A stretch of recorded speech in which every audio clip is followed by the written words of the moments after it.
As an older, long-standing organisation, we have a lot of equipment already in use. So one of the key things is, or the most important one is, what's the evidence that it works? Is it high quality evidence?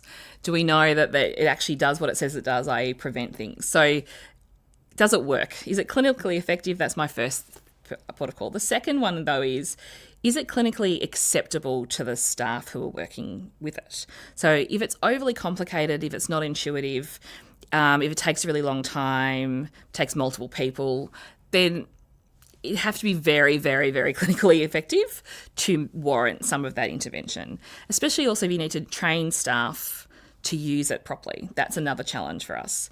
The third component is it acceptable to the patients? Because even if I like it and I know it works, but the patient's like, get that off me, there's no point. So it has to be largely comfortable, unobtrusive, and not causing any other negative concerns for that person.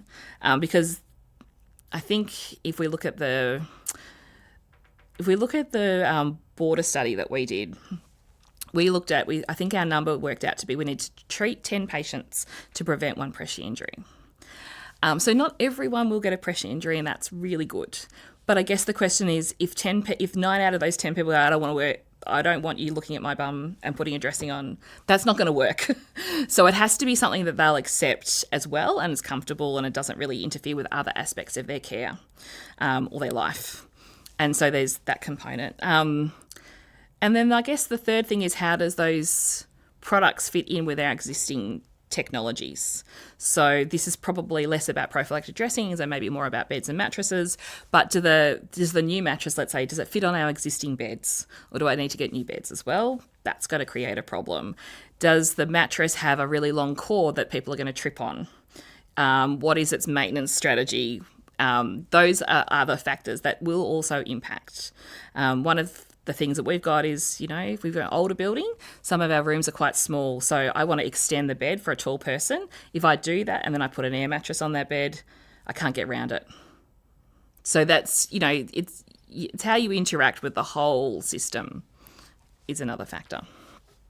So when we're selecting our guidelines, we really use the latest guidelines that are available to us. So for pressure injury prevention, it's the NPIAP, UPAP, PPIAP guidelines from 2019 that show us all of the levels of evidence and show us all of the interventions. So whether we're talking about assessing, treating, prevention, products, all of that is within the guidelines. So we use that as our highest level of evidence, and of course those are going to be redone in 2024, so we'll have new evidence then. And of course, our manufacturers and our vendors are also partners in helping us realize innovation that can help us deliver the care that we want to deliver. So I know we have implemented products that are on the guidelines, such as a 5-layer sacral silicone foam border dressing, heel elevation boots or offloading boots, as well as repositioning systems that utilize a moldable technology, so it can be based for every patient. It's a unique body habitus. So we've implemented those systems to really treat the patient in a unique way, but also stay consistent with the guidelines.